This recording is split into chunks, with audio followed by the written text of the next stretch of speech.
कौन भगत जी? सर साहेब भगत जी, कल नगर पालिका वाले ने मतलब अनाउंसमेंट कर दिया है माइक से कि भाई जो वैक्सीन नहीं लगवाएगा उसका दुकान उकान सब बंद हो जाएगा। हाँ, जो आपने भी बोला है भगत जी वो बस अब सही धीरे धीरे हो रहा है भगत जी। हाँ, परमात्मा ज्ञानदार से। हाँ भगत जी, कल अनाउंसमेंट कर दिए हैं, जो जो वैक्सीन लगवाएगा उसी का ही दुकान खुलेगा, उसके बाद नहीं खुलेगा, उसका मतलब जो नहीं लगवाएगा उसका नहीं खुलेगा। भगत जी यही सब बात है। दास, हम दास भी और हरिदास भी और जो एक भगत और भी हैं, तीनों भगत। हम लोग ने कल वही बात करने चाहते थे रात को आपसे, लेकिन हम लोग ने बोला चलो अभी नहीं, बाद में बात करेंगे। तब तो भगत जी बस यही सब हो रहा है, अभी होने वाला है। भगत जी बस परमात्मा के लिए अभी दुकान भी बंद करना पड़ जाएगा, चल जाएगा भगत जी, मालिक की दया से। अभी तो कोई दिक्कत नहीं है भगत जी। अब वो जब समय आएगा तो भगत जी दास को दुकान भी बंद करना पड़ जाएगा भगत जी, मालिक दया से। चलो कोई दिक्कत नहीं है भगत जी, परमात्मा के लिए हम लोग अभी संघर्ष करना ही पड़ेगा भगत जी। बस यही सब बात है भगत जी। और चलो हम लोग भी भगत जी भी, हम और हरिदास हो सकता है बाद में बात करें आपसे भगत जी। सच है भगत जी। बंदी छोड़ सतगुरु रामपाल जी महाराज जी की जय हो। परमपिता परमेश्वर जी की आप सभी प्यारी आत्माओं को मुझ पवन दास का सत्साई। सत्साई भगत जी, आपने जो सवाल किया है या आपकी जो शंका है या आपके सामने जो घटना घटित हुई है, उस आधार से आपने जो ऑडियो बनाई है कि भगत जी जहाँ मैं काम करता हूँ वहाँ पे जो भी वहाँ की जो व्यवस्था है, नगर पालिका है या नगर निगम वाले हैं, उन्होंने अनाउंसमेंट किया है कि जो भी व्यक्ति कोरोना की वैक्सीन नहीं लगवाएगा वो अपनी कोई भी दुकान नहीं खोल सकता, अर्थात उसका काम धंधा बंद है। तो ऐसी स्थिति में हम क्या करें, हमें क्या करना चाहिए, ये सवाल आते रहते हैं।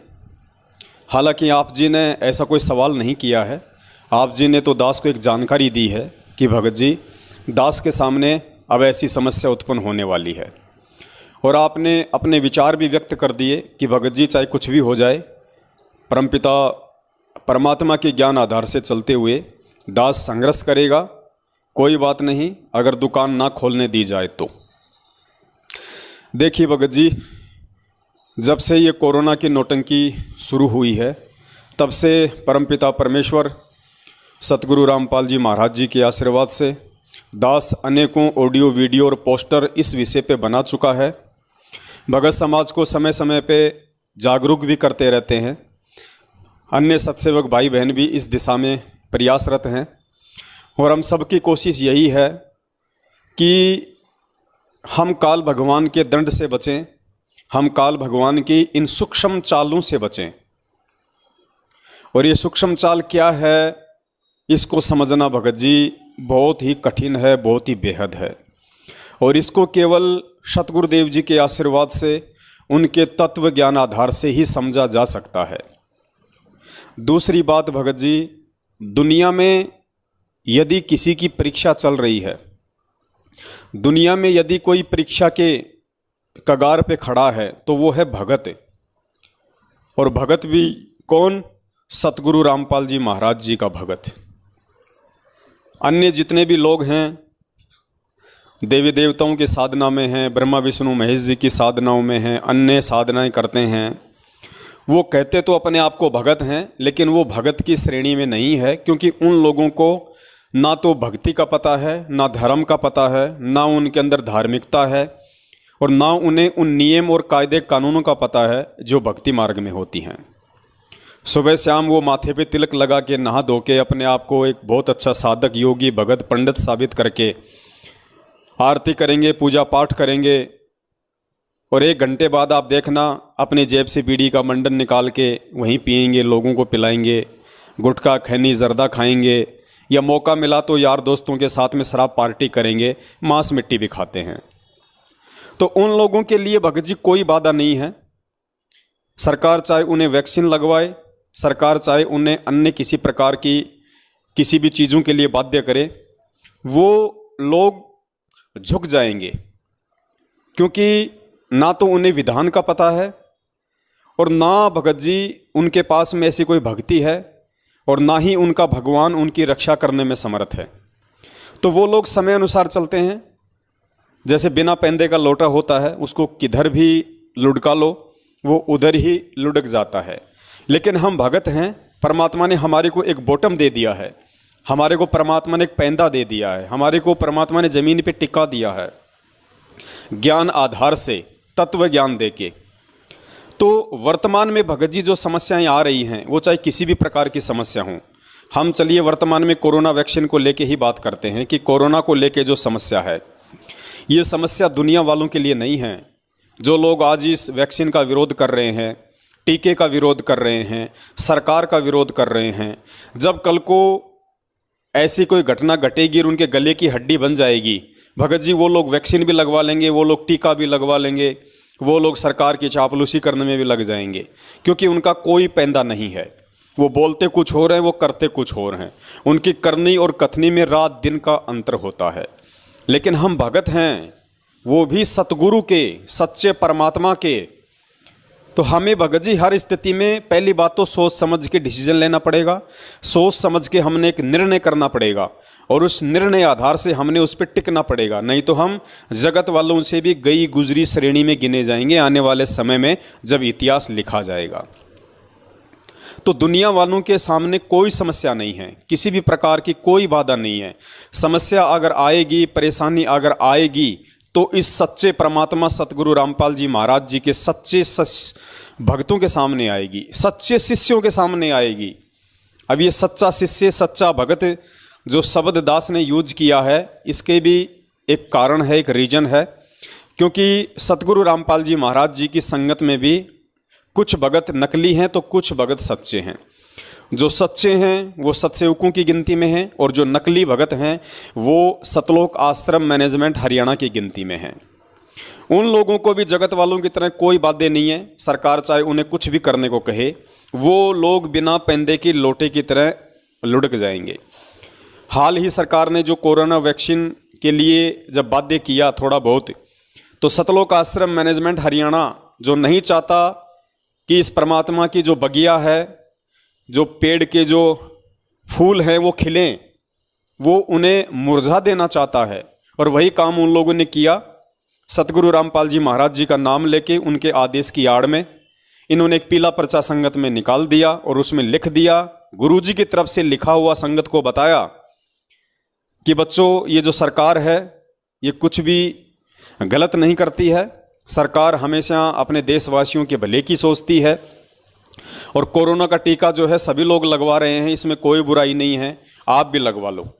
ऐसा आदेश इन्होंने उस परम संत के नाम से पारित कर दिया जिसका इस आदेश से 36 का आंकड़ा है। और मंदबुद्धि भक्तों ने लाखों की संख्या में उस पीले पर्चे वाले संदेश को अपने गुरु का आदेश समझ के उसको स्वीकार भी कर लिया और कोरोना की वैक्सीन भी लगवाई और सोशल मीडिया पे अपनी वीडियो भी वायरल की, अपनी फ़ोटो भी वायरल की। आने वाले समय में वो किस श्रेणी में गिने जाएंगे वो तो इतिहास ही इस बात का निर्णय करेगा। तो भगत जी, हमने उन नकली भक्तों से हटके हमने परमपिता परमेश्वर के सच्चे भक्तों की श्रेणी में रहना है, सच्चे भक्तों की काउंटिंग में हमारे को रहना है। और सच्चा भगत बनने के लिए भगत जी, सत्य की राह पे चलने के लिए आप यकीन मानना, आपके सामने वो सभी परेशानियां, सभी दुख, सभी दर्द, सभी तकलीफ़ें आएंगी जो आज आपका सच्चा सतगुरु वहन कर रहा है, सहन कर रहा है, वो आपको भी सहन करनी पड़ेंगी। क्योंकि ब्लेड से चाहे बच्चे का हाथ कटे, चाहे बड़े का हाथ कटे, भगत जी उसको दर्द वैसा ही होगा। तो सत्य की राह पे चलने वालों को दुख सहन करने पड़ेंगे, चाहे गुरु हो चाहे उसका शिष्य हो। तो यहाँ दुविधा जगत वालों के सामने नहीं है, यहाँ दुविधा भगत समाज के सामने नहीं है। अगर दुविधा है तो केवल सतसेवकों के सामने है, सतगुरु रामपाल जी महाराज जी के सच्चे सेवकों के सामने है। अब भगत जी ध्यान रखना, वर्तमान में इन परिस्थितियों से यदि हमें कोई बाहर निकालेगा तो हमें केवल वो गुरु जी का ज्ञान है, परमेश्वर का तत्व ज्ञान है और ये आपसी जो साध संगति जो परमेश्वर के आशीर्वाद से हो रही है, इस साध संगति के माध्यम से हम इन चीज़ों को समझ पाएंगे, हमें हिम्मत मिलेगी और हम उनका सामना करने के लायक बन पाएंगे। तो दो बातें हैं भगत जी वर्तमान में, जो कोरोना वैक्सीन के लिए सरकार जिस तरीके से फोर्स कर रही है। हालांकि बहुत सारे लोग तो ये भी कहते हैं कि भाई ये हमारे मानवीय अधिकारों का उल्लंघन है, कोरोना की वैक्सीन लेना स्वैच्छिक है। लेकिन भगत जी हमने इन चीज़ों से हटके सोचना पड़ेगा। यहाँ कोई मानव अधिकार नहीं है, यहाँ कोई स्वतंत्रता नहीं है, यहाँ कोई मौलिक अधिकार नहीं है, यहाँ कोई ऐच्छिक और स्वैच्छिक नहीं है। ये काल भगवान का लोक है। परमात्मा कहते हैं वो डॉक्यूमेंट्स में तो काम पूरा रखता है, बिल्कुल सही रखता है, लेकिन नीचे नीचे काम सारे उल्टे करता है। परमात्मा कहते हैं ना, सत का राज धर्म राय कर ही अपना किया सबे दंड भरी। वो कहता है कि परमात्मा मैं तो सत का राज कर रहा हूँ, जो जैसा कर्म करेगा वैसा ही दंड दूंगा। तो गुरुदेव ने कहा कि डॉक्यूमेंट्री तो वो बिल्कुल कंप्लीटली एज इट इज रखता है पूरी फाइल को, लेकिन नीचे नीचे लोगों को में प्रेरणाएं करके और उनको पूरी तरीके से भ्रमित भी रखता है। तो भगत जी ये काल भगवान का लोक है। हम 21 ब्रह्मांड में हैं वर्तमान में, और यहाँ जो ये मौलिक अधिकार, ऐच्छिक, स्वैच्छिक स्वतंत्रता, अभिव्यक्ति की स्वतंत्रता, ये स्वतंत्रता, वो स्वतंत्रता, वो अधिकार, ये अधिकार, ये सारी की सारी चीज़ें भगत जी संवैधानिक हैं, खाली डॉक्यूमेंट्री हैं। धरातल पे इनका कोई लेना देना नहीं है। आप यहाँ पे एक बंधक हो, आप यहाँ पे एक मजदूर हो, आप यहाँ पे एक नौकर हो सरकार के। इस चीज़ को हमने भूलना नहीं चाहिए। तो दो बातें हैं भगत जी वर्तमान में कोरोना वैक्सीन को लेकर जो दुविधाएं हो रही हैं। सबसे पहला तो ये है कि काल भगवान की तरफ से हमारे को जितना हो सके उतने परेशान किया जाएगा, क्योंकि काल भी अपने स्तर का अंतर्यामी है। अंतर्यामी मतलब वो भी महसूस कर सकता है, क्योंकि हर प्राणी के शरीर में वो मन रूप में विद्यमान है। वो उस हलचल को, उस गतिविधि को, उस सोच को महसूस कर सकता है कि ये व्यक्ति किस दिशा में जा रहा है। और जो परमपिता परमेश्वर होते हैं वो होते हैं कंप्लीटली अंतर्यामी। वो काल के मन की भी बात जानते हैं, जो काल ने सोची भी नहीं है, हम लोगों ने सोची नहीं है, वो उसके बारे में भी जानते हैं। लेकिन जो काल भगवान है वो उन बातों तक नहीं पहुंच सकता। इसलिए अंतर्यामी यहाँ पे दोनों को कहा गया है, लेकिन उनके अंतर्यामी पणे में रात दिन का अंतर है। तो काल भगवान हमारे दिमाग में जो हलचल होती है, जो सोच हमारी होती है, उसको महसूस ये कर सकता है, क्योंकि मन रूप में हर आत्मा के साथ में है, हर शरीर के साथ में है। तो ये वर्तमान में जो इसके खिलाफ आत्माएं जा रही हैं, 21 ब्रह्मांड से बाहर निकलने की भक्ति जो आत्मा कर रही हैं, ये उनको भ्रमित करने की पुरजोर कोशिश करेगा, उनको परेशान करने की पुरजोर कोशिश करेगा। तो भगत जी वर्तमान में ये जो घटनाएं घट रही हैं, सरकार के द्वारा जो ये अनाउंसमेंट करवाया जा रहा है, या पुलिस प्रशासन के द्वारा जो माइक से अनाउंसमेंट किए जा रहे हैं कि अगर आप कोरोना की वैक्सीन नहीं लगवाओगे, टीके नहीं लगवाओगे, अपना सर्टिफिकेट नहीं दिखाओगे, तो आपको अपने व्यापारिक प्रतिष्ठानों पे नहीं बैठने दिया जाएगा, आपकी सारी सरकारी सुविधाएं आपकी बंद कर दी जाएगी, आपके बच्चों को स्कूल में नहीं एडमिशन दिया जाएगा, तमाम तरह की बातें जो आप सुनते हैं। तो भगत जी ये तो अपना काम करेगा, क्योंकि ये नहीं चाहेगा कि मेरा भोजन यहाँ से निकले। ये किसी भी तरीके से जीव को अपना ग्रास बनाएगा, ये परेशान करेगा। अगर आप भगत हो तो आपको परेशान होना पड़ेगा, आपको परेशानियां दी जाएंगी जानबूझ के काल भगवान के द्वारा। दूसरी तरफ होगा क्या भगत जी? अब इसका दूसरा पहलू है कि हम सतगुरु की शरण में हैं, हम समर्थ की शरण में हैं, हम परमेश्वर के बच्चे हैं, हम परमेश्वर के भगत हैं। तो हमने यहाँ पे इस बात को भी नहीं भूलना चाहिए कि समर्थ का जो पंजा है वो हमारे शीश पे है। समर्थ हमारी परीक्षा ले रहा है। मोला बैठा मोर्चे, परमात्मा की जो वाणी है, मोला बैठा मोर्चे देखे यम की भेड़, 12 कोटि यम दूत जहां वहां एक नाम की खैड़। तो परमात्मा भगत जी हमारी परीक्षा ले रहा है। उन्होंने हमें जो इतना ज्ञान दिया है, हमें इतने समाधान बताए हैं, हमारे को जो इतना उन्होंने एक मनोबल दिया है, काल भगवान की चाल से, उसके जाल से बचने और निकलने की जो हमें परमात्मा ने विधियां बताई हैं, शंकाओं के समाधान बताए हैं, तो उस आधार से अब हमने इन चीज़ों से खुद ही लड़ना पड़ेगा। इन संघर्षों का सामना करना पड़ेगा। काल भगवान के द्वारा पैदा की जा रही इन समस्याओं से हमें खुद लड़ना पड़ेगा, परमेश्वर के ज्ञान को आधार बना के और परमेश्वर को आधार बना के कि भगवान दूर नहीं है, भगवान धरती पे प्रकट है, मेरे सतगुरु के रूप में है, मैं समर्थ की शरण में हूँ, मैं टूट नहीं सकता, मैं झुक नहीं सकता, मैं संघर्ष करूँगा। मेरा पिता हरदम मुझे देख रहा है, वो मेरी परीक्षा ले रहा है कि मेरा बच्चा मेरे कितने दाव पेच सीख पाया है, कितना काल भगवान और उसकी चाल उसके एजेंटों से लड़ने के लायक हुआ है, कितना सक्षम हुआ है। तो पीठ पीछे गुरुदेव खड़े हैं, ये बात भी हमने भूलनी नहीं चाहिए। तो परमात्मा हमारी परीक्षा ले रहा है। अब ये परीक्षा क्या है भगत जी, आप इस चीज को थोड़ा समझने का प्रयास कीजिए। मैं तो ये कहूंगा कि सरकार ने जो ये कोरोना वैक्सीन का टीका इस तरीके से जो कंपलसरी किया है या कर रहे हैं, धीरे धीरे हम लोगों को डरा के धमका के, जो भी उनकी प्लानिंग है वो क्या करना चाहते हैं क्या नहीं करना चाहते हैं, वो लोगों को जानबूझ के इस तरह से मार के और डीपॉपुलेशन के नाम पे गेम खेल रहे हैं, जनसंख्या को नियंत्रण करना चाहते हैं, या काल भगवान की कोई चाल है, जो भी है वो आप लोग अच्छे से जानते हैं अगर आप भगत हैं तो। लेकिन ये हमारा परम सौभाग्य है कि परमपिता परमेश्वर हम हीरों की परख कर रहे हैं। हमें इस बात की खुशी होनी चाहिए कि मुझे उस परमपिता परमेश्वर ने इस लायक समझा कि वो मेरी परीक्षा ले रहा है।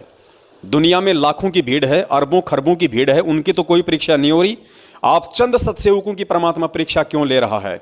तो ये आपको अपने भाग्य पे आपको नाज होना चाहिए, आपको अपनी किस्मत को सराहना चाहिए कि सतगुरु ने अरबों खरबों की जनसंख्या में से हम कुछ सत्सेवक भाई बहनों को चुना है और चुन के परमात्मा उन हीरों की परीक्षा ले रहा है, उनकी परख कर रहा है कि मेरे हीरे कितने चमकीले हुए हैं, कितने चमकदार हुए हैं, कितने मजबूत हुए हैं। तो अब सबसे बड़ी जो बात है भगत जी समझने की वो ये है कि परमात्मा हमारी ये परीक्षा ले रहा है कि ये बच्चे मेरे साथ सतलोक जाने के लिए कितने तैयार हुए हैं, यानी सतलोक जाने के लिए अभी ये बच्चे कितने तैयार हुए हैं। कैसे भगत जी, अभी यदि वो परमपिता परमेश्वर सतगुरु रामपाल जी महाराज आप जी के समक्ष आके या आप जी को किसी आश्रम में बुला के कहीं भी कैसी भी स्थिति में अगर वो आपसे कहें कि बेटा चलो सतलोक चलते हैं, तो भगत जी विचार करना, क्या आप आज वर्तमान में सतलोक जाने के लिए तैयार हो? क्या आप सतलोक जाने की स्थिति में हो? क्या आपको पीछे से आपके बाल बच्चे याद नहीं आएंगे? क्या आपको पीछे से आपकी दुकान, आपके काम धंधे जो आपने फैला रखे हैं, क्या वो आपको बांध के नहीं रखेंगे? क्या वो आपको ऊपर ना जाने के लिए प्रेरित नहीं करेंगे? यानी आप कितनी समस्याओं में यहां पे उलझे हुए हो, क्या आप उन समस्याओं से निकल पाए हो? क्या आप उन बंधनों से गुरुदेव के ज्ञान आधार से अपने आप को छुड़वा पाए हो? आज अगर गुरुजी आ जाएं और ये कहें कि बेटा चल सतलोक चल, क्या आप जानने को तैयार हो? क्या आपके मन में एक सेकंड के लिए भी अपने बच्चों के जो प्रति जो प्यार है या जो चिंता है कि बच्चे छोटे हैं, बच्चे क्या करेंगे, काम धंधा कोई सेट है नहीं, कैसे खाएंगे, इतना बड़ा परिवार है, अभी तो मैंने दुकान में 5 लाख रुपए इन्वेस्ट किए हैं, अभी तो उसका मूलधन भी नहीं चुकाया गया, ब्याज बाकी पड़ा है, वो कौन चुकाएगा, बच्चे कहाँ से चुका देंगे, अभी तो मुझे भैंस लेके आनी है, ये तमाम जो बातें हैं भगत जी, जो भगत जिस तरह से अपने व्यावसायिक साधनों में उलझा हुआ है, जिन जिन सामाजिक और पारिवारिक समस्याओं में उलझा हुआ है, क्या आप उन सभी समस्याओं से अपने आप को मुक्त करवा पाए? तो ये सारी की सारी जो परीक्षाएं हैं वो परमात्मा आज हमारी ले रहा है। तो भगत जी ये परीक्षा हम सबकी है, ये आपकी भी है, ये मेरी भी है, ये उन तमाम आत्माओं की हैं जो अपने सतगुरु को परमेश्वर मानती हैं और जो अपने सतगुरु के प्रत्येक वचन पे आंख बंद करके विश्वास करती हैं और इस भक्ति मार्ग पे गुरु के वचन को आधार बना के, गुरु के ज्ञान को आधार बना के जो दृढ़तापूर्वक टिकी हुई हैं और जिन्होंने ठान लिया है कि परमात्मा धरती पे प्रकट हैं, मेरा कुछ भी अनिष्ट नहीं हो सकता अगर मैं उसके वचन पे चलूंगा तो, अगर मैं उसको अपना रखवाला मान के चलूंगा तो। ठीक है, समस्या सबको आती है, समस्याओं में खुद वो परमात्मा रह के भी हमें दिखा रहा है, संघर्ष वो परमात्मा भी हमें करके दिखा रहा है। फिर हम जीवों की क्या औकात है कि हम पे कोई परेशानी ना आए या हम संघर्ष ना करें, बिना संघर्ष किए हमें सब कुछ यहां मिल जाए। तो भगत जी ये हमारी परीक्षा है। मान लीजिए आपको सरकार ने कह दिया, या आपके वहाँ का जो स्थानीय जो प्रशासन है वो आपके पास आएगा और कहेगा भैया वैक्सीन लगवाई, आप कहोगे जी नहीं लगवाई। वो कहेगा साहब क्यों नहीं लगवाई, तो भगत जी वहाँ पे आपने क्या बोलना है, आपने कितना बोलना है, वो भी आपकी परीक्षा होगी। इस वैक्सीन को लेके बचने के लिए आप किसी भी प्रकार का झूठ का सहारा नहीं ले सकते। आप झूठा सर्टिफिकेट नहीं बनवा सकते 100 200 500 रुपए देके कि साहब मैंने ये लगवा लिया, देखो फेल हो जाओगे, परमात्मा रिजेक्ट कर देगा। आप किसी नेता की, किसी मंत्री की, किसी बड़े व्यक्ति की जान पहचान का सहारा भी नहीं ले सकते कि साहब आप इन प्रशासन वालों को थोड़ा बोलिए, देखिए मुझे टीके के लिए फोर्स कर रहे हैं, मैं टीका नहीं लगवा सकता। यानी आप कोई जैक और चेक का सहारा भी नहीं ले सकते। अगर आपने अपने किसी बड़े मित्र, रिश्तेदार जो भी हो, कोई प्रशासनिक हो, कोई राजनीतिक हो, और आपको लगता है कि इसकी प्रशासन में चलती है और ये मुझे वैक्सीन से बचा सकता है, ये पुलिस वालों को बोल सकता है, ये प्रशासन में जो है मेरी पैरवी कर सकता है, तो भगत जी वहाँ भी आप फेल हो जाओगे। अगर आपसे आपका स्थानीय प्रशासन या कोई भी व्यक्ति आके जो प्रशासन में है, जिसको सरकार की तरफ से ड्यूटी दी गई है कि इनको चेक करो टीका लगा कि नहीं लगा, नहीं लगवाया है तो इनके साथ में ये करो वो करो, जैसे भी उनके नियम हैं, वो आपसे आके पूछेगा भाई आपने लगवाई वैक्सीन, आप क्या कहोगे? आपने यही कहना है, मैं पवन दास यही कहूँगा कि साहब नहीं लगवाई। वो कहेगा जी क्यों नहीं लगवाई? साहब मुझे वैक्सीन लगवाने की आवश्यकता नहीं है, मुझे उसकी ज़रूरत नहीं है। क्यों ज़रूरत नहीं है? साहब मैं एक आध्यात्मिक आदमी हूँ और मैं भक्ति करता हूँ और मैं परमपिता परमेश्वर का मैं भगत हूँ, मुझे उस भक्ति पे और अपने भगवान पे मुझे विश्वास है, ना मुझे कोरोना हो सकता है, अगर हो गया तो मेरा कुछ भी नहीं बिगड़ सकता है, और बिगड़ गया तो आप लोगों का इससे कोई लेना देना नहीं है। वो कहेंगे तुम्हारा ये भक्ति भगवान यहाँ नहीं चलेगा, अगर दुकान खोलनी है तो वैक्सीन लगवाओ। आप हाथ जोड़ के कहिए भाई साहब देखिए मैं जिस आध्यात्मिकता से मैं जुड़ा हुआ हूँ और जिन नियमों के अंदर मैं हूँ, उन नियमों के अंतर्गत मैं वैक्सीन नहीं लगवाऊंगा, मैं वैक्सीन नहीं लगवा सकता। अब आप जिस सरकार की नौकरी कर रहे हैं उसके अनुसार आपके जो भी रूल्स एंड रेगुलेशन हैं, आप अपनी ड्यूटी कीजिए, मैं अपने सतगुरु के प्रति, अपने भगवान के प्रति मेरी ड्यूटी कर रहा हूँ। आप उनको ये कह दीजिए, आप वो उसके बाद जो भी आपके ऊपर कार्रवाई करें उनको करने दो। क्या करेंगे? आपकी दुकान बंद करवाएंगे? कोई बात नहीं, करवाने दो, हमें दुकान नहीं दे रही, हमें ये ठेले और रेडियां नहीं दे रहे खाने के लिए, हमें परमपिता परमेश्वर दे रहा है। ये ठेले, ये रेडियां, ये टेम्पू जिन पे हम काम करते हैं, जिन दुकानों में हम काम करते हैं, ये तो खाली एक साधन है।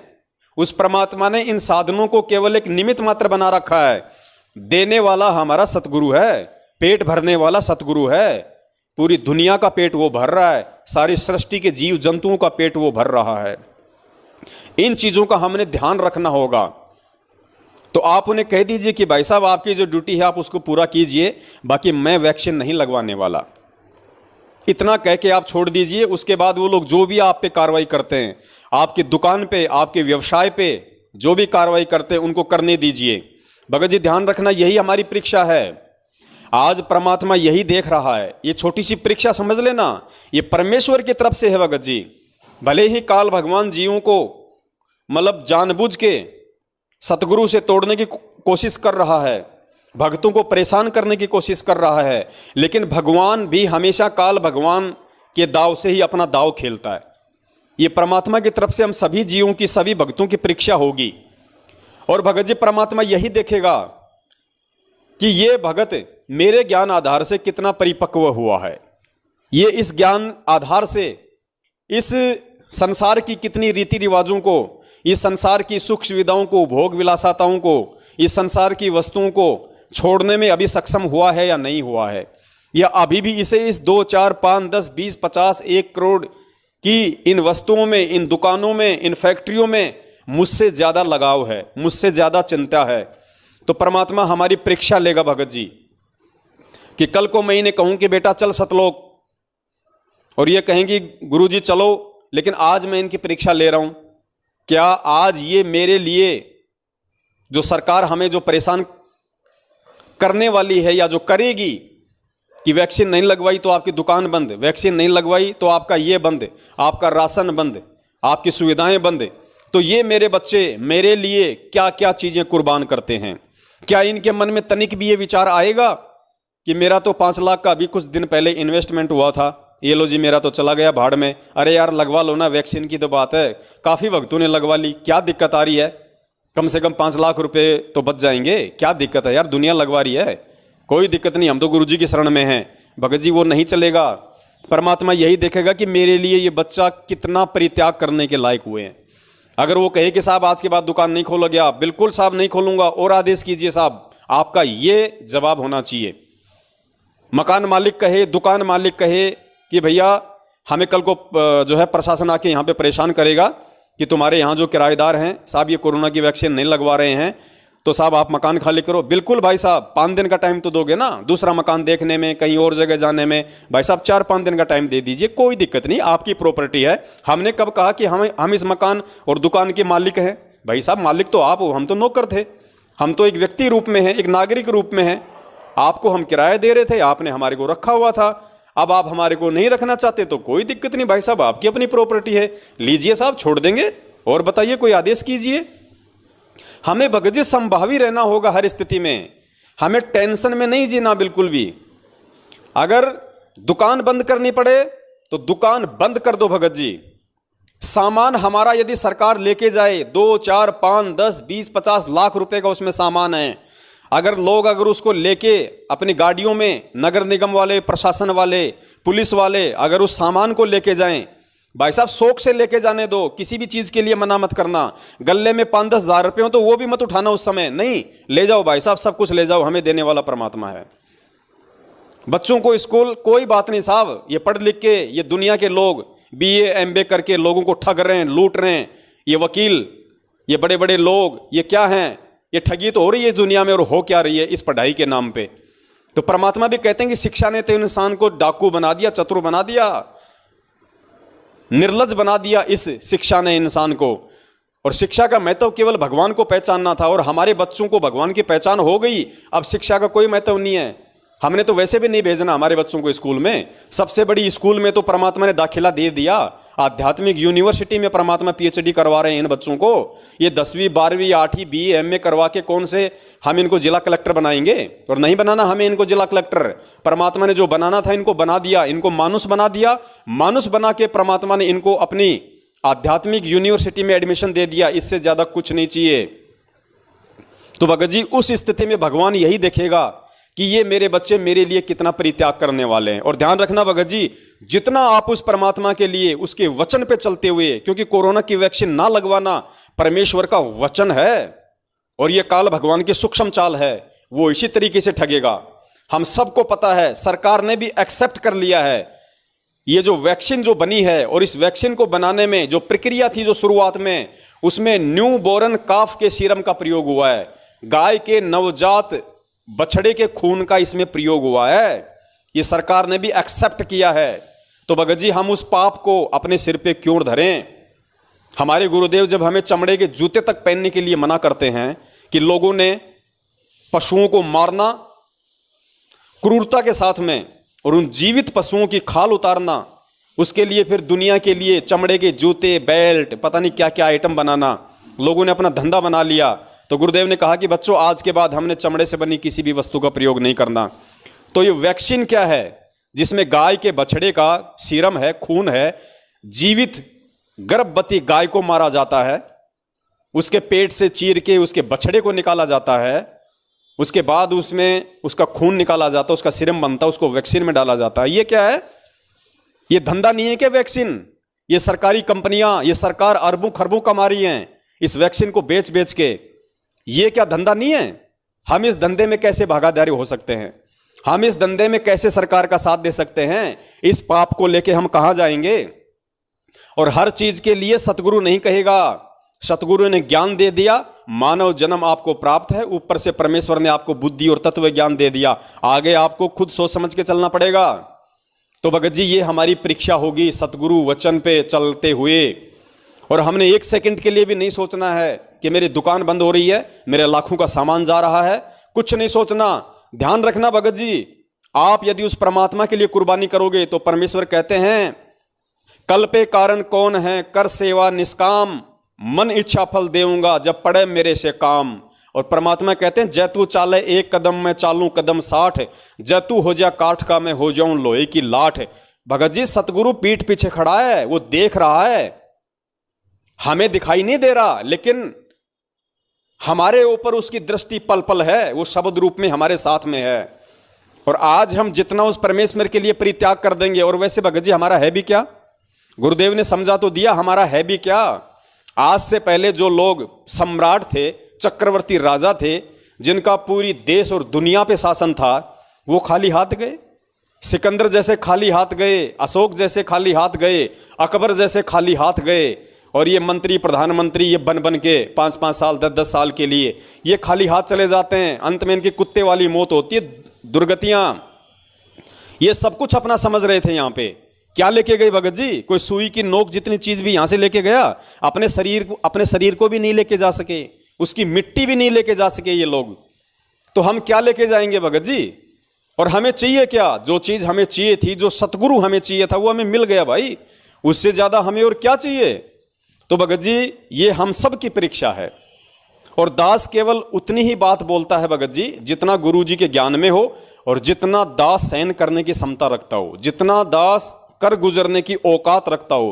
यानी दास अपनी औकात और गुरु जी के ज्ञान से बाहर कुछ नहीं बोलता। ये दास आपको जो एग्जाम्पल दे रहा है, अगर आपके साथ होगा तो ध्यान रखना, ये घटना मेरे साथ भी घटेगी, ये उन तमाम लोगों के साथ घटेगी जो लोग वैक्सीन नहीं लगवाएंगे, यदि ऐसा हुआ तो।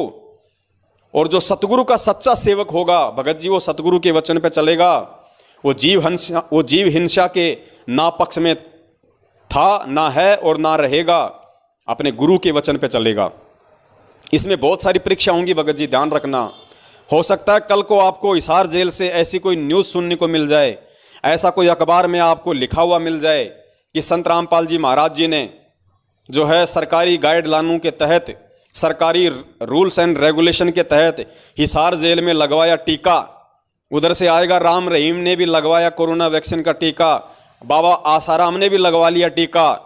तो भगत जी, हमने उस न्यूज़पेपर की उस न्यूज़ को देख के भ्रमित नहीं होना है कि यार लो अब तो गुरुजी ने भी टीका लगवा लिया, फिर ये पवन दास तो क्यों लोगों को फालतू की शिक्षा दे रहा है, ये तो फालतू की बकवाद कर रहा है। जब गुरुजी ने ही टीका लगवा लिया तो हमारी क्या दिक्कत आ रही है? भगत जी, वो परीक्षा होगी, ध्यान रखना, सतगुरु की तरफ से।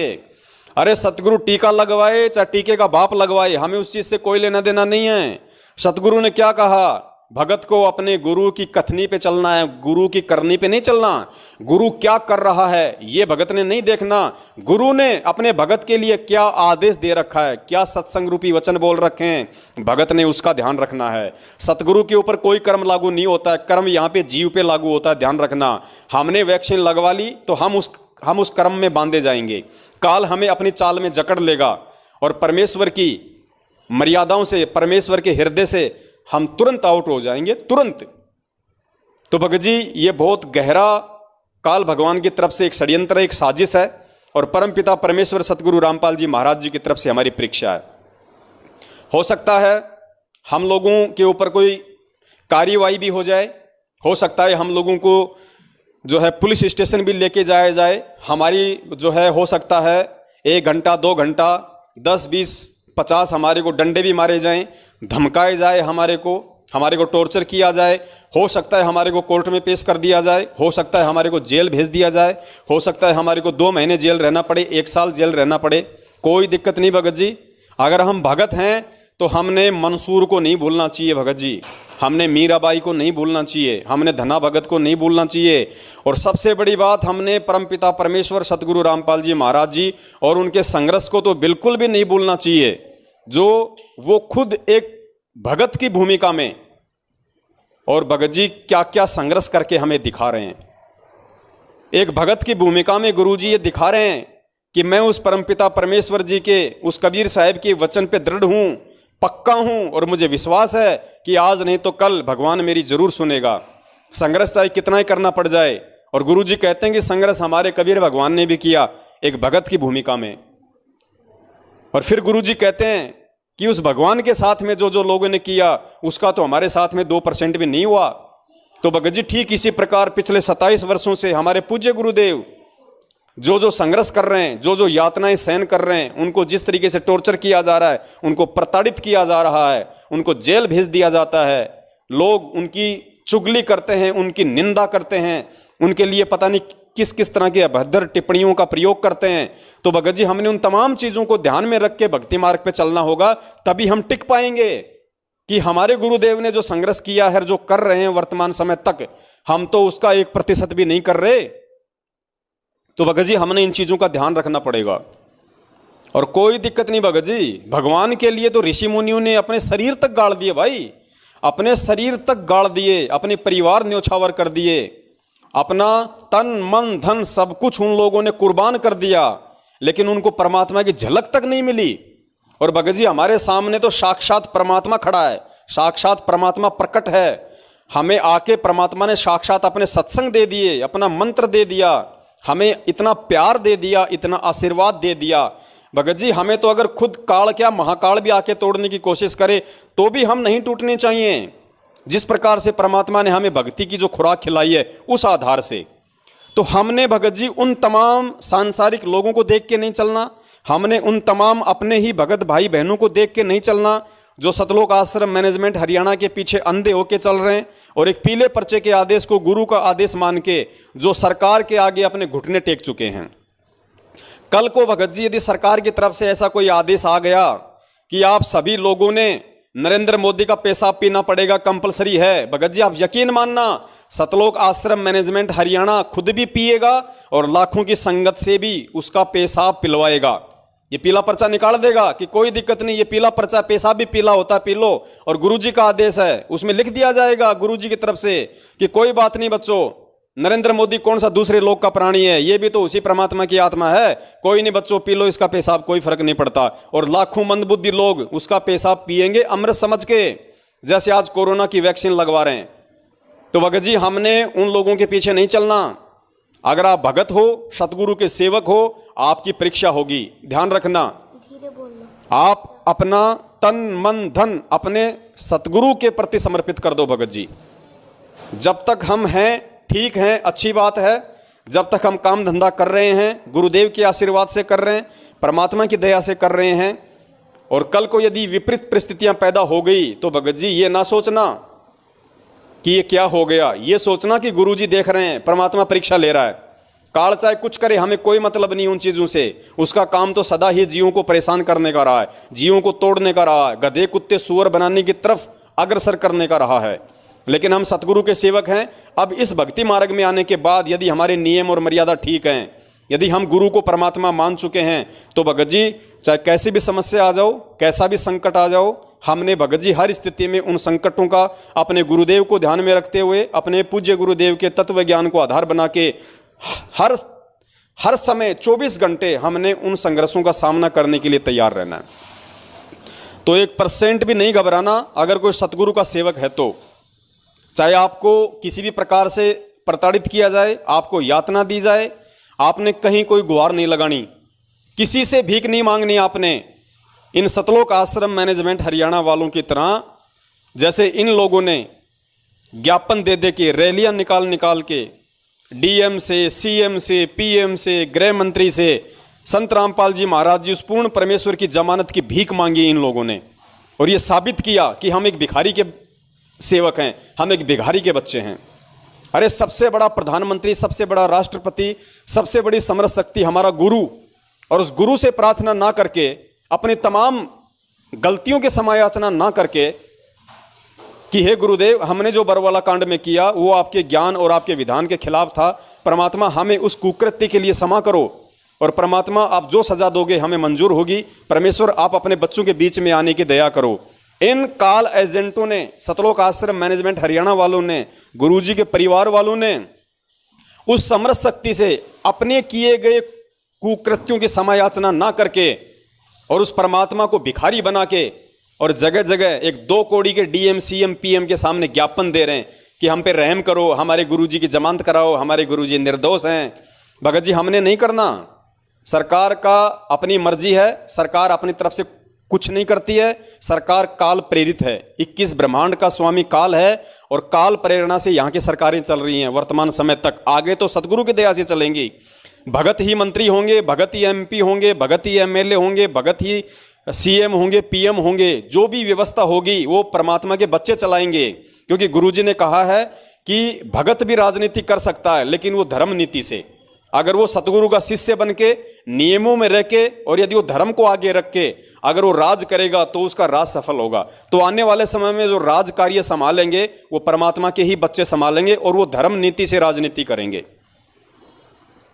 तो भगत जी, हमने किसी प्रकार का कोई जैक चैक नहीं लगाना, किसी प्रकार की किसी से कोई सिफारिश नहीं करनी है, चाहे कोई हमें काम करने दे चाहे हमें कोई काम ना करने दे। आप ध्यान रखना, हमारा रक्षक, हमारा सहारा, हमारी उम्मीद, हमारा विश्वास हमारा सतगुरु है। अरे परमात्मा के बच्चों को फिर तोड़ कौन देगा? जो परमेश्वर के वचन पे चलने के लिए संघर्ष करेगा, भगत जी क्या परमात्मा उससे दूर है? लेकिन वो देखेगा भगत जी कि ये बच्चा चलने के लायक हुआ है या नहीं हुआ है। भगत जी, बच्चा जब छोटा होता है तो माता पिता उसे अपनी गोद में खिलाते हैं, और जब बच्चा थोड़ा सा जब बड़ा हो जाता है, धीरे धीरे वो खड़ा होने के लायक हो जाता है, तो माता पिता उसको खड़ा करके फिर क्या करते हैं? अपने हाथ हटा लेते हैं। लेकिन रहते हैं घेरा बना के, अपने हाथ का घेरा बना के उसके चारों तरफ ही रहते हैं कि बच्चा कहीं गिर ना जाए। लेकिन वो उसको खड़ा करके और फिर वो थोड़ा सा अपना हाथ से हाथ हटा लेते हैं और कहते हैं बेटा चल आगे। वो बच्चा एक कदम दो कदम चलता है, फिर जैसे ही वो गिरने को होता है तो माता पिता तो पास ही खड़े थे, घेरा बना के अपने हाथ का, तुरंत बच्चे को पकड़ लेते हैं, गिरने नहीं देते उसे, तुरंत अपनी गोद में उठा लेते हैं। ऐसे ही सतगुरु हमारा बाप बन के, हमारी माँ बन के, हमारा रक्षक बन के भगत जी हमारे चारों तरफ सवद रूप में घेरा बना के बैठा हुआ है। ये विश्वास अगर हम सत्सेवकों को भी नहीं होगा तो फिर होगा किसको? और गिरने नहीं देगा परमात्मा, लेकिन अपने पैरों पे चलता हुआ वो जरूर हमें देखना चाहता है कि मेरे बच्चे मेरे ज्ञान आधार से कितने दृढ़ हुए हैं। आज ये इस कोरोना वैक्सीन के सामने घुटने टेकते हैं या अपना सर्वस्व न्योछावर और परित्याग करने के लिए तैयार रहते हैं। आज अगर एक छोटी सी परेशानी को सहन ना करके सरकार ने कह दिया कि भैया दुकान बंद कर देंगे, तुम्हें जेल में डाल देंगे, तुम्हारे ऊपर कानूनी कार्रवाई हो जाएगी, इस चीज से भय खाके अगर मेरे बच्चे मेरे वचन से हटके अगर ये वैक्सीन लगवा लेते हैं, भगत जी ये वैक्सीन अगर फल और सब्जियों से भी बनी होती तो भी हम इसको नहीं लगवाते, भगत जी, क्योंकि परमात्मा का बच्चा उस बीमारी के भय से पहले ट्रीटमेंट नहीं करवाएगा जो बीमारी अभी तक उसको हुई भी नहीं है। परमात्मा कहते हैं रोग शोग छल छिद्र न व्यापे सन्मुख न ठहराई, झैर अग्नि तन निकट न आवे दूरी जात रंगाई। परमात्मा कहते हैं मेरे सच्चे भगत के, हम असुर निकंदन रमैणी में जो रक्षा मंत्र पढ़ते हैं सबसे लास्ट में उसको पढ़ना, रोग शोग छल छिद्र न व्यापे सन्मुख न ठहराई, झैर अग्नि तन निकट न आवे दूरी जात रंगाई। ये समर्थ का वचन है, किसी डूम भाट के गीत नहीं है। तो भगत जी हम कैसे घबरा सकते हैं? अगर ये वैक्सीन अगर फल और फूल की बनी होती तो भी हम इसको नहीं लगवाते, क्योंकि सतगुरु का भगत अपने गुरु पे विश्वास करेगा। दास गरीब तबीब सतगुरु बंदी छोड़ दयाल है। तबीब यानी डॉक्टर, परमात्मा कहते हैं वो परमात्मा वो सतगुरु सबसे बड़ा डॉक्टर है। और ऐसे लाखों उदाहरण, लाखों एग्जाम्पल गुरु जी ने अपने सत्संगों में बता दिए। लाखों एक एग्जाम्पल जो परमेश्वर ने बताया कि एक बच्चा था, उसके माता पिता उपदेशी थे और उसका चाचा लकड़ी काट रहा था और वो एक लकड़ी की फांक, एक लकड़ी का टुकड़ा, पास में उस भगत का छोटा सा बच्चा बैठा हुआ था 5-6 साल का, उसकी आंख में जा लगा, उसकी आंख से खून निकलने लग गया, आंख फूट गई उसकी, और वो उसको डॉक्टर के पास लेके गए। डॉक्टर ने मना कर दिया कि भैया कोई गारंटी नहीं है। किसी ने कहा कि भैया आश्रम में जाओ, वो आश्रम में आया, आश्रम में आके उसने गुरुजी को बताया तो गुरुजी ने कहा कि बेटा कोई दिक्कत नहीं, परमात्मा पे विश्वास रखो, सब ठीक हो जाएगा। उसके बावजूद भी उसको गुरु के वचन पे विश्वास नहीं हुआ। किसी भगत के कहने से आश्रम में किसी 1.5 सियाने भगत ने उसको सलाह दी कि फलां जगह जाओ, वहां पे एक डॉक्टर है बहुत अच्छा, वहां जाओ। आश्रम में भी आके और गुरु से ये वचन सुन के कि बेटा भगवान पे विश्वास रखो, सब ठीक हो जाएगा, उसके बावजूद भी उस भगत के कहने पे अपने बच्चे को लेके उस डॉक्टर के पास गए। उस डॉक्टर ने भी मना कर दिया कि भैया कोई गारंटी नहीं है, आंखों की रोशनी नहीं आ सकती, ऑपरेशन पता नहीं सफल होगा नहीं होगा, पैसा भी बहुत लगेगा। वो वहां से दुखी परेशान होके फिर वापस आश्रम में आया और भगत जी उसके बाद हर जगह से दुखी होके परेशान होके उसके बाद उस भगत ने अपनी आत्मकथा खुद बताई, गुरुजी ने भी सत्संग में बताया। भगत जी, आंख फूट गई थी बच्चे की, आंख, खून निकल रहा था, और बिना 1 रुपए की गोली दवाई के, बिना डॉक्टर के, बिना ऑपरेशन के 15वें दिन परमात्मा ने उस आंख को ऐसा कर दिया। गुरुजी ने सत्संग में दिखाया उस बच्चे को। कोई ये नहीं कह सकता कि इस बच्चे की आंख के कभी कोई मिट्टी का कोई वो कण भी गिरा था क्या? अरे तो डॉक्टर धरती पे प्रकट है भाई, सबसे बड़ा डॉक्टर, डॉक्टरों का डॉक्टर, जो पूरी दुनिया का इलाज करता है। जग सारा रोगी यारे, जिन सतगुरु वैद्य न जाना, जग सारा रोगी यारे। भगत जी, हम फिर क्यों घबराएं? हम किससे घबराएं भाई? भगत जी, वैक्सीन लगवाने वाले लगवाते रहेंगे, और जिसने नहीं लगवानी भगत जी वो नहीं लगवाएगा। सतगुरु का भगत तो नहीं लगवाएगा कम से कम। और जिसको इतना भी विश्वास नहीं है इस परमपिता परमेश्वर सतगुरु रामपाल जी महाराज जी के शरण में आके, इससे भक्ति लेके, इससे सत भक्ति मंत्र लेके, इतने सत्संग सुन के, अगर आज भी किसी को विश्वास नहीं हो रहा है इन सब बातों पे कि भगवान खुद धरती पे प्रकट है और कोई छाती फाड़ के नहीं दिखाएगा कि मैं ही कबीर हूं, उसके बाद भी यदि कोई ज्ञान आधार से नहीं चलता है, सतगुरु के प्रत्येक वचन पे नहीं चलता है, भगत जी वो आत्मा मार खा जाएगी। और गुरु जी कहते हैं जो भगत मेरे रहते सहते पार नहीं हुआ, वो मेरे जाने के बाद भी पार नहीं हो पाएगा, अर्थात फिर वो 84 लाख योनियों में आएगा। तो भगत जी, दास तो पहले भी बहुत सारी वीडियो बना चुका है, आज भी दास की पूरे भगत समाज से यही विनती है, यही प्रार्थना है। दबाव मैं किसी को दे नहीं सकता, हर आत्मा स्वतंत्र है, जो जैसा चाहे अपना डिसीजन ले, उसको लगवाना है नहीं लगवाना उसकी मर्जी है। मैंने तो आप लोगों के सामने हमेशा अपने वो विचार रखे हैं जो सबसे पहले तो गुरु जी के ज्ञान के अंतर्गत हैं, ज्ञान आधार से हैं, और दूसरा जिन विचारों पे मैं खुद चलने की हिम्मत रखता हूं। भगत जी, ऐसा नहीं कि कल को मेरे सामने ऐसी नौबत आई, मैंने वैक्सीन लगवा ली, दूसरों को मैं ज्ञान झाड़ रहा हूं। परमात्मा कहते हैं करनी तज कथनी कथे अज्ञानी दिन रात, और कुत्ते जो भौंकत फिरे सुनी सुनाई बात। वो भगत जिसकी करनी और कथनी में अंतर होगा उसको परमात्मा ने कुत्ते की संज्ञा दी है। तो भगत जी, मैं कुत्ते की संज्ञा में नहीं आना चाहता, और मैं तो चाहता हूं कि हे परमपिता परमेश्वर, मेरे अन्य भगत भाई बहनों से पहले ये परीक्षा आप मुझ नीच की ले लो परमात्मा, ये परीक्षा आप मुझ दास की ले लो, चाहे सर्वस्व दाव पे लग जाए परमात्मा, रोड पे रहना पड़ जाए कोई दिक्कत नहीं, मकान का सामान मकान में छोड़ना पड़ जाए, दुकान का सामान दुकान में छोड़ना पड़ जाए, कोई दिक्कत नहीं परमात्मा। दुनिया रोडों पे सोती है, दुनिया रोडों पे रहती है, दुनिया रोड पे बैठ के खाती है। हम कौन से परमात्मा कोई विशेष लोक से आए हुए हैं? हम भी तो इसी 21 ब्रह्मांड के प्राणी है, और आपके नाम के साथ तो परमात्मा रोड पे भी सो जाएंगे तो कोई दिक्कत नहीं है, भगवान तो साथ में है। आपकी खुद की वाणी है परमेश्वर, आपकी खुद की वाणी है मालिक। एक वाणी है परमपिता परमेश्वर जी की कि नाम सहित बेवतन भला, नाम सहित बेवतन भला, जो दर दर मांगे भीखा, और क्या हुआ छत्र की छाया चाले, यो राजपाट दिल्ली का।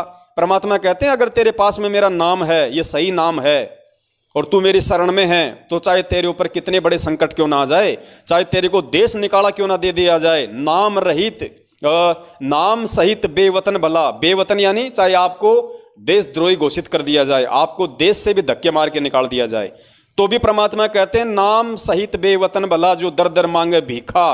दर दर भीख मांगने का जो है मतलब है अपनी समस्याओं में रह के, विपत्तियों में रह के अपना गुजारा करे, अपने परिवार वालों का गुजारा करे। हालांकि हाथ में कटोरा मांग के भीख मांगने की नौबत परमात्मा नहीं आने देगा, और चाहे किसी भगत पे कैसे भी आपत्ति आ जाए, अगर वो मर्यादा में है और परमेश्वर उसकी परीक्षा ले रहा है, काल उसको परेशान कर रहा है, भगत जी वो भीख नहीं मांगेगा, वो भूखा मरना स्वीकार करेगा। हाथ में कटोरा लेके सतगुरु का भगत भीख नहीं मांग सकता, सतगुरु का भगत किसी लंगर में जाके लाइन में लग के खाना नहीं मांगेगा, सतगुरु का भगत भूखा मर जाएगा लेकिन अपने गुरु के वचन पे रहेगा। और परमात्मा कहते हैं कि फिर भगवान कौन सा दूर है, परमात्मा पीठ पीछे खड़ा है।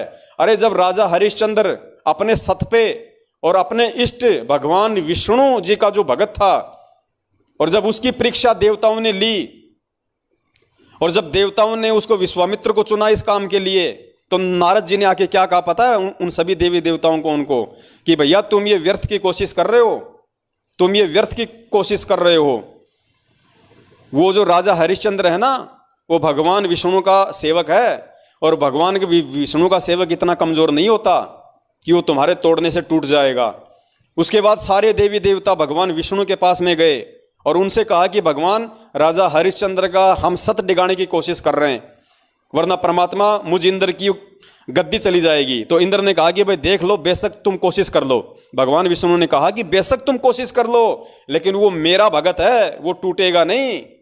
अरे जब भगवान विष्णु को अपने भगत पे इतना विश्वास, और एक राजा हरिश्चंद्र को जो काल तक की भक्ति करता था उसको अपने इष्ट पे इतना विश्वास, अरे हम तो पूर्ण ब्रह्म परमेश्वर के भगत हैं, हम तो सतगुरु के शिष्य हैं, हमें कितना विश्वास होना चाहिए, राजा हरिश्चंद्र से भी सैकड़ों लाखों गुना ज्यादा। और उसके बाद क्या हुआ, उस राजा हरिश्चंद्र पे कैसी कैसी आपत्तियां आई, कैसी कैसी दिक्कतें आई, आप और हम सोच भी नहीं सकते। उसका बच्चा कहां, उसकी औरत कहां, वो खुद क्या नौकरी कर रहा है, उसकी औरत जो रानी थी वो कहां पानी के मटके भर रही है, उसके बच्चे को सांप ने खा लिया, उसकी औरत पे डाकण यानी चुड़ैल होने के आरोप लगे। और अंत में नौबत ऐसी आ गई कि वो जिसकी नौकरी करता था उसके आदेश से उसने अपनी ही औरत की तलवार से गर्दन काटने का आदेश हुआ। और अपने वचन पे दृढ़ रहते हुए जैसे ही राजा हरिश्चंद्र ने अपनी औरत का शीश तलवार से काटने के लिए उठाया और काटने वाला था, पीछे से भगवान विष्णु ने आके उसकी तलवार पकड़ ली। और राजा हरिश्चंद्र ने कहा कि भगवान छुपने से काम नहीं चलेगा, सामने आओ, बहुत हो गई ये लुका छिपी, सामने आओ कौन हो। फिर सामने भगवान विष्णु आए। तो पुण्यात्माओं, हम तो सतगुरु की शरण में हैं, ये तो विष्णुओं का विष्णु है भाई, लेकिन हमें विश्वास हो तब ना, हमें विश्वास हो तब ना कि मेरा गुरु कौन है, मेरा सतगुरु कौन है, तब ये बात बनेगी। क्योंकि राजा हरिश्चंद्र को विश्वास था त्रिलोकी भगवान विष्णु के ऊपर, और विश्वास था तो वो हर संभव हर परिस्थिति से वो गुजर गया, हर संघर्ष किया उसने, हर प्रकार की समस्याओं का उसने सामना किया, क्योंकि उसको विश्वास था कि मैं भगवान की शरण में हूं और मेरा भगवान इतना कमजोर नहीं है जो वक्त आने पे मेरी रक्षा ना करे, मेरी सहायता ना करे। तो भगत जी, हमें कितना विश्वास होना चाहिए अपने सतगुरु पे, और हमारा सतगुरु कौन है ये हमें पता है भगत जी, हमें पता है। तो बड़े भाई, कैसी भी नौबत आ जाए, कैसी भी परिस्थिति आ जाए, सतगुरु का सेवक नहीं टूट सकता, सतगुरु का सेवक नहीं झुक सकता। बाकी जो नकली भगत हैं, जो सतगुरु के अपने आप को शिष्य भी कहते हैं और मर्यादाओं में भी नहीं चलते हैं, उन्हें कोई पेशाब पीने के लिए कहे तो वो भी पी लेंगे, वैक्सीन लगवाने के लिए कहे तो वो भी लगवा लेंगे, राजनीति करने के लिए कहे तो वो भी कर लेंगे, बीजेपी कांग्रेस करने के लिए कहे तो वो भी कर लेंगे, गुंडों की सीबीआई जांच का समर्थन करने के लिए कहा जाए तो वो भी कर लेंगे, कुपात्रों को ज्योति पाठ दान का पैसा देने के लिए कहा जाए तो वो भी कर लेंगे, बेवजह किसी को गुरुद्रोही कहने का डंका बजाने की कहेंगे वो भी कर लेंगे। हम सतगुरु के भगत हैं भगत जी, हमने हर संभव अपने सतगुरु को प्रसन्न करना है। हम कुछ गिनी चुनी आत्माएं हैं इस धरती पे वर्तमान में, जिनके पीछे सतगुरु एक उम्मीद बांधे बैठा है कि हाँ, कोई तो है मेरा जिसके लिए मैं आया था, कम से कम मैं खाली हाथ तो नहीं जाने वाला, कम से कम मैं खाली हाथ तो नहीं जाऊंगा। कुछ आत्माएं तो हैं जो मेरे वचन पे दृढ़ हैं, अटल हैं, वो मंसूर की तरह अपना शीश कटवा लेंगी, अपने शरीर का एक एक अंग अंग कटवा लेंगी, लेकिन वो मेरे वचन से पीछे नहीं हटेंगी। तो भगत जी, ध्यान रखो, परमेश्वर धरती पे हैं, हमारा रक्षक है। और भगत जी, अगर संघर्ष का सामना भगत नहीं करेगा तो कौन करेगा? अगर परीक्षा भगत की नहीं होगी तो होगी किसकी भाई? अरे जगत तो सुबह क्या बोल देता है, शाम को क्या बोल देता है, उसकी कौन परीक्षा लेगा? उसकी क्या परीक्षा होगी? जिनका कोई स्टैंड नहीं है, जिनका कोई पैंदा नहीं है, उनकी कौन परीक्षा लेगा? क्या उनकी परीक्षा होगी? वो सुबह तो भगत बन जाते हैं, शाम को जो है वो मुर्गे खाते हैं, उनकी कौन परीक्षा लेगा? क्या उनकी परीक्षा होगी भगत जी? आज छोटी जेल में बैठ के आज परमात्मा हम 21 ब्रह्मांड रूपी इस बड़ी जेल में बैठे कैदियों की यही तो रहनी करनी देख रहा है। 27 साल से ज्ञान किस लिए दिया परमात्मा ने? अचार डालने के लिए थोड़ी दिया था। आज उस ज्ञान को काम में लेने का समय है भगत जी। ऐसे समय में, ऐसे धर्म संकट की स्थिति में, ऐसे ही दुविधा वाली स्थिति में परमात्मा कहते हैं, बच्चों मेरे ज्ञान को आधार बनाना पड़ेगा। हम रोज नित्य नेम में पढ़ते हैं परमात्मा की एक वाणी को। परमात्मा कहते हैं, जय तैने सूझे नहीं तो शब्द साखी सुन ले, साखी भूत संगीत है जासे लाओ ने। परमात्मा कहते हैं अपने भगत को कि हे भगत, अगर तेरे सामने ऐसी कोई धर्म संकट वाली स्थिति पैदा हो जाए, तेरे सामने ऐसी कोई दुविधा उत्पन्न हो जाए, तो परमात्मा कहते हैं किसी और की मत सुनना, ना मेरे भाई की सुनना, ना मेरे बाप की सुनना, ना मेरी माँ की सुनना, ना किसी भगत की सुनना। परमात्मा कहते हैं जय तैने सूझे नहीं। सूझे, सूझे एक हरियाणी शब्द है।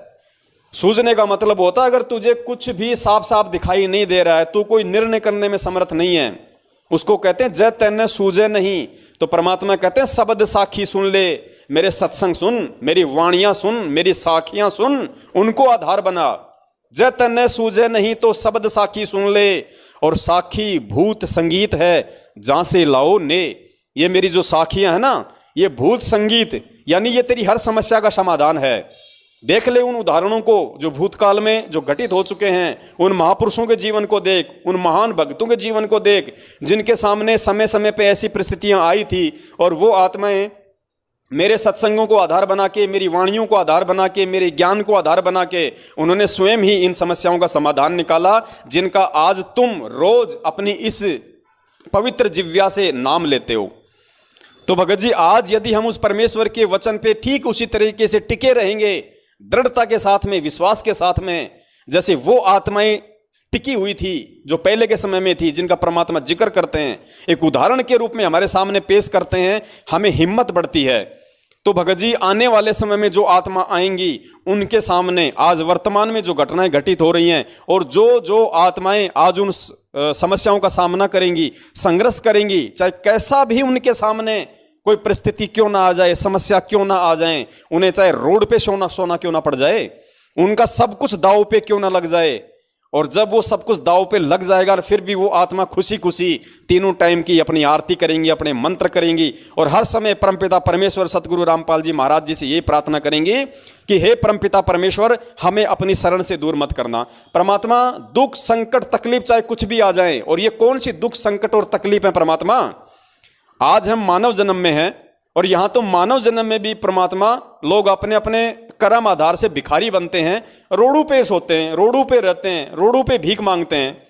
और चलो मानव जन्म की छोड़ो परमात्मा, 84 लाख योनियों में कौन सा हमें कोई चारपाई पे सुलाता है, कौन सा हमें कोई एसी में सुलाता है? एक कुत्ते का जीवन देख लो, कहाँ खाता है, कहाँ सोता है, क्या करता है, कौन उसके नाखून काटता है, कौन उसको नहलाता है, कौन उसके बालों में कंघी करता है। तो परमात्मा, ये समस्याएं तो हम असंख्य जन्मों से भोगते आए हैं, हम तो ये समस्याएं भोगने के आदी हैं परमात्मा। लेकिन हमें आज मौका मिला है इन सभी समस्याओं से निजात पाने का, और आपके सतलोक में जाने का, आपकी कृपा प्राप्त करने का। तो परमात्मा, आज हम इस दाव को क्यों चूकें? और आज भी यदि हम चूक गए तो परमात्मा फिर से वही गधे कुत्ते सूअर की योनि प्राप्त करके फिर वो समस्या हमारे सामने आएंगी, तब भी तो हमें सहन करनी पड़ेंगी। जो आज हम डर रहे हैं कि दुकान बंद हो जाएगी, मकान मालिक घर से निकाल देगा, बच्चे क्या खाएंगे, मैं कहाँ रहूंगा, रिश्तेदार क्या कहेंगे, गांव वाले क्या कहेंगे, इज्जत का क्या हो जाएगा। अरे कल को अगर इस परमेश्वर के वचन को तोड़ दिया और भगवान नाराज हो गया, तो कल को फिर जब गद्दे कुत्ते सुअर बनेंगे और सह परिवार, जब 12-12 बच्चों को लेके वो सूरी जब वो गंदे नाले में वो पड़ी रहेगी, वही खाएगी नाक रगड़ के, तब कौन रिश्तेदार यार दोस्त तब कहाँ गए, तब कौन कहेगा, तब क्या सोचेगा। तो उन समस्याओं से निकलने के लिए अगर हमें आज इस मानव जन्म में कुछ समय के लिए या आगे का सारा जीवन भी यदि हमने दुखों में निकालना पड़े, यदि हमने परेशानियों में व्यतीत करना पड़े, हमने संघर्ष करते हुए व्यतीत करना पड़े, तो भी पुण्यात्माओं, आप इस बात की खुशी मनाना कि आप अपने गुरुदेव को प्रसन्न कर रहे हो, आपका गुरु आपसे राजी हो रहा है, और आप अपने सतलोक जाने वाले वीजा पे मोहर लगवा रहे हो। मोहर, असली मोहर ये होती हैं, बिना संघर्ष के सतलोक नहीं मिलेगा। और संघर्ष ये काल भगवान पता नहीं किन किन तरीकों से करवाएगा, और परमात्मा उन संघर्षों में अपने भगत की परीक्षा लेगा, और हमेशा अपने भगत के साथ में रहेगा, हमेशा अपने भगत के साथ में रहेगा। आज जो सत्सेवक भाई बहन इस परमेश्वर के मार्ग पे चलते हुए जितना ज्यादा संघर्ष करेंगे, जितनी ज्यादा कठिनाइयों का सामना करेंगे, आप यकीन मानना आने वाले युग परिवर्तन के बाद जब सतयुग स्टार्ट हो जाएगा, परमात्मा इस दुनिया की बागडोर आप ही के हाथों में रखेगा, आप ही के हाथों में संभालेगा। क्योंकि पुण्यात्माओं, जब माता पिता कहीं बाहर चले जाते हैं तो घर की चाबी या घर की तिजोरी की चाबी अपने समझदार बच्चों को देके जाते हैं, और आध्यात्मिक क्षेत्र में समझदार बच्चे वो हो जाते हैं जो अपने माँ बाप को समझ जाते हैं, जो अपने गुरु को समझ जाते हैं, अपने सतगुरु की पहचान कर लेते हैं, और ज्ञान आधार से अच्छे भरे बुरे में निर्णय करने के लायक हो जाते हैं। क्या मेरे हित में है, क्या मेरे अहित में है, कौन सा कर्म मेरे हित में है, कौन सा कुकर्म मेरे अहित में है। उसके बाद परमात्मा ये सारी बागडोर आप ही को संभाला के जाएगा। आप धर्म नीति से राजनीति भी करेंगे, देश दुनिया भी चलाएंगे, सत्य का राज करेंगे, परमेश्वर को प्रसन्न भी करेंगे। तो भगत जी उस समय के लिए देखो कितना संघर्ष हमने करना पड़ेगा। और ये संघर्ष भगत जी हमारे लिए वरदान है, वरदान। आज जैसे कोई भगत ये कहता है ना, अरे भैया, अरे तेरे ऊपर जो ये दुख टूटा है ना, ये तो तेरे लिए एक वरदान है, जो तुझे परमात्मा मिल गया, तुझे परमात्मा की शरण मिल गई। अगर तेरे ऊपर ये दुख तकलीफ नहीं आती तो तुझे भगवान भी नहीं मिलता। आज तुझे गुरुजी भी याद नहीं आते, तेरे ऊपर दुख था तो तुझे भगवान याद आया, और तुझे गुरुजी मिल गए, भगवान मिल गए। तो पुण्यात्माओं, आज ये जो संघर्ष हैं, जो समस्याएं हैं, जिनका हम सामना करेंगे, और सामना करने के आप और हम लायक नहीं हैं, आप और हमारी औकात नहीं है कि हम कर सकें। ये भी सतगुरु की ही आशीर्वाद समझना कि सतगुरु पीठ पीछे खड़ा होकर हिम्मत दे रहा है, वो प्रेरणा दे रहा है, जो तुम इतना बोल पा रहे हो, तुम इतना संघर्ष तुम करने के लायक बन पा रहे हो, वरना हमारी तो हिम्मत संघर्ष करने की भी नहीं है। तो कल को पुण्यात्माओं ये संघर्ष हमारे लिए वरदान साबित होंगे, सतलोक जाने के लिए, सतलोक के लिए वरदान साबित होंगे। और संघर्ष में ही भगत निखरता है। अरे जब दुख आएंगे, तकलीफ आएंगी, संघर्ष का समय आएगा, संकटों का दौर आएगा, तभी तो भगत की पहचान होगी कि ये भगत है भी या नहीं है। हमेशा मौज होती रही तो क्या पता चलेगा ये ज्ञान आधार से चल रहा है कि ये ऐसे चल रहा है। संकटों में, दुख में, परेशानियों में, समस्याओं में तो भगत की पहचान होती है कि उसने कितना गुरु के ज्ञान को आधार बनाया है, कितना उसको अपने गुरु पे विश्वास है, कितना अपने गुरु के सत्संगों पे उनको विश्वास है। तो भगत जी हम भगत हैं, हमने हर स्थिति में संभावी रहना है, चाहे दुख आए चाहे सुख आए, बशर्ते अपनी मर्यादाओं को हमने ठीक रखना है। कोई मर्यादा अगर ऊट पटांग हो रही हो तो परमपिता परमेश्वर को दंडवत प्रणाम करके समयाचना करना। और जिस दिन आप परमपिता परमेश्वर जी से समयाचना करते हो, वैसे तो संध्या आरती में हम समयाचनाएं करते हैं, फिर भी आपको लगता है कि कहीं कोई त्रुटि हो सकती है तो गुरुदेव को दंडवत करके समयाचना करना कि परमेश्वर दास पे मेहरबानी रखना, दास आपकी शरण में है परमात्मा, जाने अनजाने में इस दो कौड़ी के जीव से कोई गलतियां हो जाए तो क्षमा करना परमात्मा, मेरा जानबूझ के कोई भी गलतियां करने का मकसद नहीं होता है। तो हमने पल पल परमात्मा से समयाचना भी मांगते रहनी है, क्योंकि काल भगवान का लोक है। हम कब बोलने में, चलने में, उठने में, बैठने में क्या गलतियां कर जाते हैं हमें नहीं पता भगत जी, और काल भगवान उन गलतियों को मोहरा बना लेता है। इसलिए हमने पल पल उस परमात्मा से समयाचना भी करते रहना है। और संध्या आरती, तीनों समय की आरती, मंत्र जो भी हमें गुरुदेव ने दिए वो हमारी ढाल है, वो हमारे हथियार हैं। सतगुरु संत जीत है राड़ी, वज्रबान की बोमू बाड़ी। तो हमारा जो वज्रबान है, हमारे जो हथियार हैं, वो गुरु जी का तत्व ज्ञान है। हमने इन्हीं हथियारों के साथ में हमने लड़ना है, और हमारी जो मर्यादा हैं, बाउंड्री हैं, वो गुरु जी के नियम हैं। नियम में रहेंगे तो भगत जी हम ढंग से हम संघर्ष भी कर पाएंगे, और परमात्मा भी हमारी पल पल रक्षा करेगा।